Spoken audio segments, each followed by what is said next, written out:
Hi my dear friends, ST SC ఛానల్కు స్వాగతం. స్కూళ్ళు మొదలైపోయాయండి. ఇప్పుడు బుక్స్, హోంవర్క్లు, క్యారేజీలు, పొద్దున్నే లేవడాలు, పిల్లలు లేవకపోవడాలు, ఏడుపులు, హడావిళ్ళు అన్నీ అయిపోతున్నాయి. అన్నీ మొదలైపోయాయి. సాయంత్రం వచ్చిన తర్వాత హోంవర్క్ చేయి అని చెప్పేసి 10 సార్లు మనం అనాలి. ఈరోజు బ్యాగ్ కొనేంతవరకు మా వాడైతే ఊరుకొనే లేదు.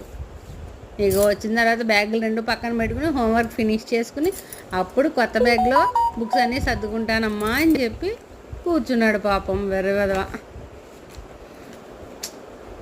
ఏంటో ఈ కాలం పిల్లలకు కొత్త కొత్త వస్తువులు ఉంటే ఇంకా ఆకళ్ళు కూడా వెయ్యు పిల్లలకి.